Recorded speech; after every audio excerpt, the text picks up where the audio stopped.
नमस्कार दोस्तों, स्वागत है आपका मेरे YouTube channel exam point by Hargobind में। और आज हम पॉलिटी का 12वां लेक्चर डिस्कस करेंगे। इससे पहले 11 लेक्चर डिस्कस किए जा चुके हैं। अगर आपने नहीं देखे हैं तो आप प्लेलिस्ट में जाकर देख सकते हैं। आज का जो हमारा लेक्चर है वो आर्टिकल 32 पर फोकस रहेगा और इसमें हम जानेंगे कि आर्टिकल 32 में किस प्रकार की जो 5 रिटें हैं वो जारी की जा सकती हैं, और आर्टिकल 32 के जो इम्पोर्टेंट प्रोविज़न है उनको भी हम एग्ज़ाम के पर्सपेक्टिव से डिस्कस करेंगे। तो चलिए डिस्कशन स्टार्ट करते हैं। सबसे पहले हम आर्टिकल 32 के जो प्रोविज़न है उनको जान लेते हैं। आर्टिकल 32 क्या करता है? ये संवैधानिक उपचारों के अधिकार की बात करता है। ठीक, अब आपके मन में आया होगा कि संवैधानिक उपचार क्या होते हैं। जैसे मान लीजिए कोई व्यक्ति ए है और उसके जो भी फंडामेंटल राइट्स हैं हमने कल डिस्कस किए थे, अगर उनमें से किसी भी फंडामेंटल राइट्स का उल्लंघन होता है या कह सकते हैं हम हनन होता है, तो वह व्यक्ति का क्या कर सकता है? आर्टिकल 32 के तहत उसे एक मूल अधिकार प्राप्त है कि वह अपने मूल अधिकारों की रक्षा के लिए सुप्रीम कोर्ट या हाई कोर्ट जा सकता है। ठीक, और सुप्रीम कोर्ट और हाई कोर्ट क्या करेंगे? इस व्यक्ति के मूल अधिकारों की रक्षा के लिए रिट जारी कर सकते हैं। ठीक है, और रिट जो होती है WRIT रिट जो होती है वो 5 प्रकार की जारी की जा सकती है। सुप्रीम कोर्ट के द्वारा आर्टिकल 32 के तहत और हाई कोर्ट के द्वारा आर्टिकल 226 के तहत ये रिट जारी की जाती हैं। ठीक, ये तो हमने जाना कि आर्टिकल 32 में क्या प्रोविज़न है। उसके बाद जो आर्टिकल 32 के बारे में कुछ इंपॉर्टेंट फैक्ट हैं वो हम जान लेते हैं। जैसे कई बार एग्ज़ाम में पूछा जाता है कि आर्टिकल 32 को संविधान की आत्मा किसने कहा है, तो डॉक्टर भीमराव अंबेडकर ने आर्टिकल 32 को संविधान की आत्मा कहा है। सोल ऑफ कॉन्स्टिट्यूशन जो है वो आर्टिकल 32 को कहा है भीमराव अंबेडकर ने। वैसे अगर साधारणतः पूछा जाए कि संविधान की आत्मा कौन है तो आंसर होता है प्रस्तावना। ठीक है, लेकिन अगर एग्ज़ाम में पूछ लिया जाए कि भीमराव अंबेडकर ने किसे कहा है, तो आर्टिकल 32 को भीमराव अंबेडकर ने संविधान की आत्मा कहा है। क्यों? क्योंकि यह मूल अधिकारों के संरक्षण से संबंधित मूल अधिकार है। ठीक है, उसके बाद क्या है, हमने आपको अभी बताया था कि मूल अधिकारों को प्रवर्तित करने के लिए उच्चतम न्यायालय में याचिका दी जा सकती है। ठीक है, किसी हर व्यक्ति को ये अधिकार है जो नागरिक हैं उनके लिए। ठीक, उसके बाद हमने ये भी बताया कि 5 प्रकार की रिट जारी की जा सकती है। अभी हम डिस्कस करेंगे एक एक करके कि कौन सी 5 रिटें जारी की जा सकती हैं। और इसके तहत एक इम्पॉर्टेंट प्रोविज़न ये भी है कि संसद को यह अधिकार दिया गया है कि वह रिट जारी करने की शक्ति किसी और न्यायालय को भी दे सकती है। ये इम्पॉर्टेंट प्रोविज़न है। अगर एग्ज़ाम में पूछा जाता है कि क्या संसद किसी अन्य न्यायालय को रिट जारी करने का अधिकार दे सकती है, तो आंसर बिल्कुल सही हो जाएगा कि हाँ, वह संसद जो है किसी अन्य न्यायालय को क्या कर सकती है? रिट जारी करने की शक्ति दे सकती है। उसके तहत एक इम्पॉर्टेंट प्रोविज़न हमने ये भी डिस्कस किया कि 226 जो अनुच्छेद है उसके तहत उच्च न्यायालय को यह शक्ति पहले से ही प्राप्त है। ठीक है, अब क्या हुआ कि अनुच्छेद 32 स्वयं में एक मूल अधिकार है, इसीलिए इसको संविधान की आत्मा कहा जाता है। ठीक है, जो कि अभी हमने बताया था डॉक्टर भीमराव अंबेडकर के द्वारा इसको आत्मा और हृदय कहा गया है। अब हम चलते हैं जो रिट एवं प्रकार उसके हैं और क्षेत्र क्या हैं। देखो, उच्चतम न्यायालय जो है यानी सुप्रीम कोर्ट है हमारा, वो केवल फंडामेंटल राइट्स के लिए ही क्या कर सकता है? रिट जारी कर सकता है। ठीक, लेकिन जो हाई कोर्ट है हमारा या उच्च न्यायालय, वो कॉन्स्टिट्यूशनल राइट्स जो होते हैं माने उनके लिए भी ये जारी कर सकता है। यानी उच्च न्यायालय जो है किसी अन्य उद्देश्य के लिए भी ये रिट जारी कर सकता है। सिर्फ उसके पास क्या होना चाहिए कि कोई लीगल फ्रेमवर्क होना चाहिए जिसकी वजह से उसके उन राइट्स का उल्लंघन होता हो और उनको चुनौती दी जा सके उच्च न्यायालय में। ठीक है, तो हमने समझ लिया कि फंडामेंटल राइट्स का अगर वायलेशन होता है तो सुप्रीम कोर्ट, और अगर अन्य प्रकार के जो राइट्स होते हैं उनका अगर उल्लंघन होता है तो हाई कोर्ट रिट जारी कर सकता है। तो इस प्रकार हम कह सकते हैं कि न्याय अधिकार क्षेत्र, देखो सुप्रीम कोर्ट क्या कर सकता है? केवल FR पर जारी कर सकता है, और हाई कोर्ट क्या कर सकता है? वो कॉन्स्टिट्यूशनल राइट और अन्य अदर राइट्स पर भी जारी कर सकता है। तो यहाँ पर आपको ये दिख रहा होगा कि किसकी न्याय अधिकार जो हैं किसके ज़्यादा हो रहे हैं? रिट जारी करने के मामले में न्याय अधिकार जो हैं वो हाई कोर्ट के जारी हो रहे हैं, ज़्यादा हो रहे हैं। ये आपको याद रखना है। ठीक है, उसका अधिकार विस्तृत है। उसके बाद एक अन्य जो प्रोविज़न आता है वो ये है कि उच्चतम न्यायालय केवल व्यक्ति और सरकार के विरुद्ध रिट जारी कर सकता है, यानी एक इंडिविजुअल और गवर्नमेंट के विरुद्ध। जबकि उच्च न्यायालय क्या कर सकता है? अपने राज्य के व्यक्ति और सरकार के विरुद्ध मामले में अगर अन्य राज्य से जुड़ा है तो उसके खिलाफ भी रिट जारी कर सकता है। देखो, सुप्रीम कोर्ट जो है पूरे देश में किसी भी व्यक्ति या किसी भी राज्य सरकार या सरकार के विरुद्ध रिट जारी कर सकता है, जबकि हाई कोर्ट केवल अपने राज्य में सीमित रहता है, या अगर मामला किसी अन्य राज्य से जुड़ा है तो उस राज्य के लिए भी। तो इस प्रकार हम कह सकते हैं जो एरिया की बात होती है वो सुप्रीम कोर्ट का ज़्यादा है रिट के मामले में और हाई कोर्ट का कम है। उसके बाद अगला जो प्रोविज़न है वो ये है कि सुप्रीम कोर्ट जो है इस आर्टिकल 32 के तहत अगर कोई व्यक्ति आता है अपनी याचिका लेकर तो उसको वह नकार नहीं सकता, ठीक, क्योंकि आर्टिकल 32 क्या है, स्वयं में एक मूल अधिकार है और मूल अधिकारों का गारंटर कौन है, सुप्रीम कोर्ट। सुप्रीम कोर्ट को क्या कहा जाता है, मूल अधिकारों का गारंटर या संरक्षक जो है किसे कहा जाता है, सुप्रीम कोर्ट को कहा जाता है।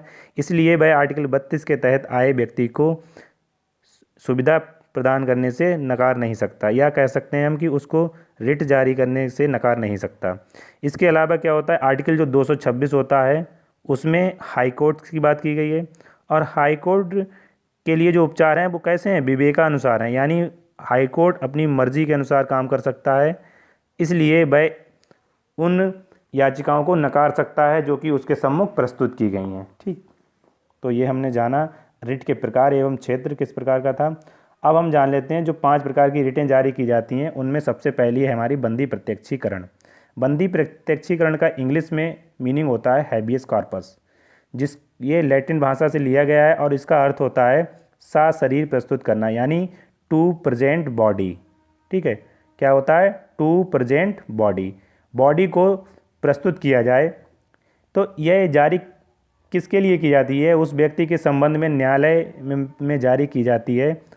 जैसे हम मान लेते हैं कोई व्यक्ति ए है, अगर उसको किसी न्यायिक मान लेते हैं पुलिस ने उसे गिरफ्तार किया है या हिरासत में लिया है, तो ए व्यक्ति के लिए प्रस्तुत करने के लिए ये जारी रिट की जा सकती है। 24 घंटे के अंदर अंदर उसे न्यायालय में प्रस्तुत करने के लिए ये रिट जारी की जा सकती है। हिरासत में रखने का मामला पूछा जा सकता है। तो उसके बाद यह रिट जो है सार्वजनिक और व्यक्तिगत यानी पब्लिक और इंडिविजुअल दोनों के खिलाफ जारी की जा सकती है। पब्लिक का मतलब यहाँ पर सरकार से है, ठीक है, और व्यक्तिगत दोनों के खिलाफ जारी की जा सकती है। यह रिट जारी कब नहीं की जा सकती, इसके कुछ भी प्रोविज़न है वो ये हैं, जैसे हिरासत अगर कानून के सम्मत हुई है, किसी कानून के तहत मान लीजिए किसी आईपीसी के तहत किसी व्यक्ति की हिरासत में लिया गया है या गिरफ्तार किया गया है तो यह रिट जारी नहीं की जा सकती। उसके बाद अगर न्यायालय ने आदेश दिया हो गिरफ्तारी का तब भी यह रिट जारी नहीं की जा सकती। तीसरा प्रोविज़न क्या है, अगर संसद और विधानमंडल की अवमानना की गई हो। अवमानना का मतलब होता है जैसे संसद ने कोई कानून बनाया और उसकी अवमानना की जा रही है, या संसद में कोई प्रस्ताव या कुछ भी संसद के जो अधिनियम है उनकी अवमानना की जाती है, तो भी उस प्रकार की अवमानना के तहत अगर हिरासत होती है तो भी इस प्रकार की रिट बंदी प्रत्यक्षीकरण नहीं जारी की जा सकती। उसके बाद क्या है, न्यायालय के न्याय क्षेत्र के बाहर, जैसे मान लीजिए कोई ये हाई कोर्ट है, ठीक है, इसके बाहर अगर इसके न्याय क्षेत्र राज्य में सीमित है, किसी अन्य राज्य में अगर यह गिरफ्तारी होती है तो क्या होता है, वहाँ यह रिट जारी नहीं की जा सकती, या विदेश में गिरफ्तारी होती है किसी व्यक्ति की तो भी ये रिट जारी नहीं की जा सकती। अगला जो हमारा प्रोविज़न है वो ये है परमादेश। परमादेश का मतलब होता है हम आदेश देते हैं, बी ऑर्डर, ठीक है, या हम कह सकते हैं इसमें होता क्या है, सार्वजनिक अधिकारियों को ये जारी की जाती है, जो पब्लिक ऑफिसर्स होते हैं हमारे उनको ये जारी की जाती है। क्यों, जिससे कि वह अपने कार्यों के प्रति सजग रह सकें। उनसे कार्यों को ना करने का कारण भी पूछा जा सकता है।